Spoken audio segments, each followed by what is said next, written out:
1872, number 7, Savile Road, Burlington Gardens, England, is occupied by Phileas Fogg, Esquire. The regular habits of Phileas Fogg are such as to learn very little from his sole servant, James Forster. Ex-sole servant. I beg your pardon. I was sacked today. What happened? I made the mistake of bringing him his shaving water at a temperature of 84 degrees Fahrenheit instead of 86 degrees Fahrenheit. You're joking. No, He's very precise. that's not the word I'd use.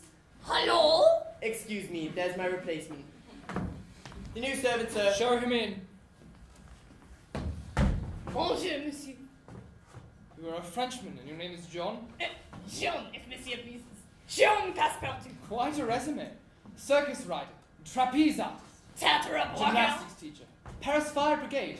Sergeant. Why did you leave France? I wish for quite a lot, monsieur. However, I have yet to find a master whose lifestyle suits mine. You come well recommended. You aware of my terms? Oui, monsieur. Good.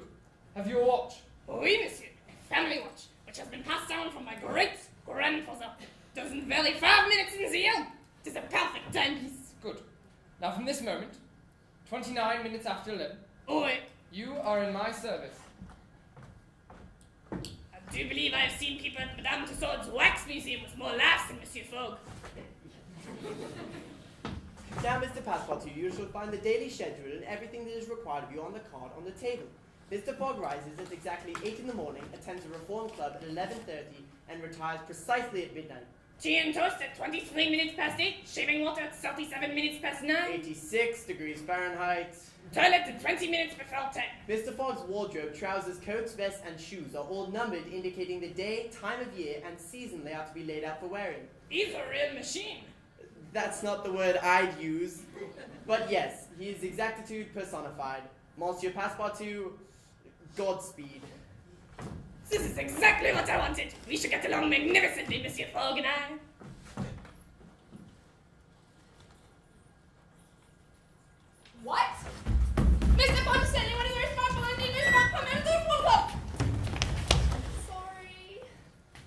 Mr. Fogg is sending one of your remarkable and indeed most remarkable members of the Reform Club.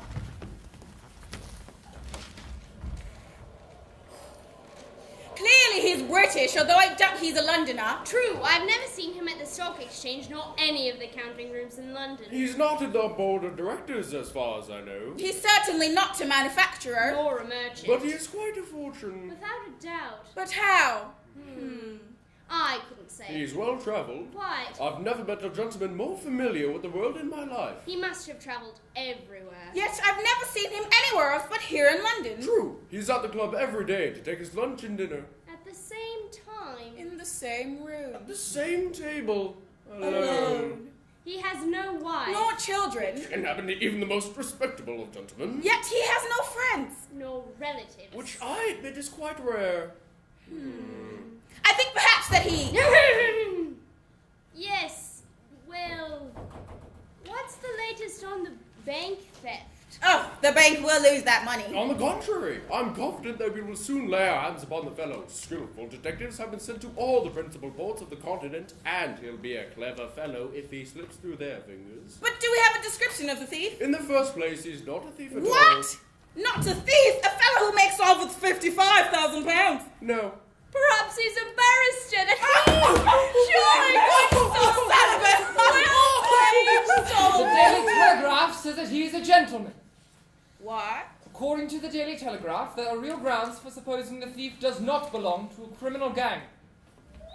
The article to which Mr. Fogg is referring to appears on page 1 of the Daily Telegraph, 2nd of October, 1872. It states, in part, and I quote, "On the day of the robbery, a distinguished, well-dressed gentleman with polished manners was seen going to and fro in the cash room, where the theft took place. A description of him was easily procured and sent to every detective in the United Kingdom and Europe." End quote. You see? There's not a chance the thief will escape. I do maintain that the chances are in favor of the thief, who is clearly a shrewd fellow. Whist anyone. Certainly. Of course. But where can this gentleman hide? No country is safe for him. Really? Where could he go then? I couldn't say. It's an awfully big world. It was once. Cut, sir. What do you mean by once? Has the world grown smaller? Certainly. I agree with Mr. Fogg. The world has grown smaller, since a man can now go round it 10 times more quickly than 100 years ago. And that is why the search for this thief would be more likely to succeed. That's also why the thief can get away much Be so easier. good as to play, Mr. Stewart. You have a strange way, Rolf, of proving that the world has grown smaller. So now that you can go around it in 3 months, 80 days. 80 days. True, there's an estimate made in the Daily Telegraph. The article to which Mr. Fogg and Mr. Sullivan are referring, Great Indian Peninsula Railway at last complete, appears on page 3 of the Daily Telegraph, 2nd of October 1872. It discusses how the section between Rothal and Allahabad has finally opened, thus connecting Bombay and Calcutta by rail, making it possible for one to travel around the world by steamer and rail. The estimate made by the Daily Telegraph is thus. London to Suez by rail and steamer, 7 days. Suez to Bombay by steamer, 13 days. Bombay to Calcutta by rail, 3 days. Calcutta to Hong Kong by steamer, 13 days. Hong Kong to Yokohama by steamer, 6 days. Yokohama to San Francisco by steamer, 22 days. Ladies and gents, that is a long time to spend on a boat. San Francisco to New York by rail, 7 days. And New York to London by rail and steamer, 9 days, which gives us a total of, ladies and gents, 80 days. Yes, 80 days, in theory, but that doesn't take into account bad weather, the headwinds, shipwrecks, railway accidents, and so on. All included. But suppose the Hindus or Indians pull up the rails. Suppose they stop the trains, pillage the luggage vans, stop the passengers. All included. 2 trumps. I should like to see you go around the world in 80 days. I should like nothing better. When? Now. Very well. I shall wager £4,000. Calm yourself, my dear Stuart. It's only a joke. Ho-ho, when I say I'll wager, I mean it. All right. I have a deposit of 20,000 at Barron's, which I will willingly risk upon it. £20,000. You will surely lose that with a single unforeseen The mishap. unforeseen does not exist. But Mr. Fogg, this period of 80 days is only an estimate of the minimum time it can be accomplished in. A well-estimated minimum will suffice. But in order to accomplish, you must jump mathematically from trains to steamers and steamers to trains again. I will jump. Mathematically. You're A joking. true Englishman never jokes when he's talking so serious a thing as a wager. I shall bet £20,000 against anyone that wishes that I will make the tour of the world in 80 days or less. That is, in 1920 hours or 115,200 minutes. Do you accept? We accept. Good. The train leaves for Dover at 8:55. I will take it. This very evening. This very evening, as today is Wednesday, the 2nd of October, I shall be due back here in London, in this very room of the Reform Club, on Saturday, the 21st of December.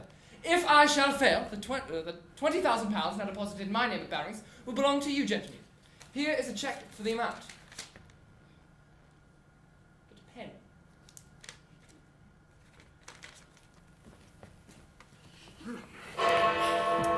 £7 Shall we suspend the game? So that you might make preparations for your departure. I'm quite ready now.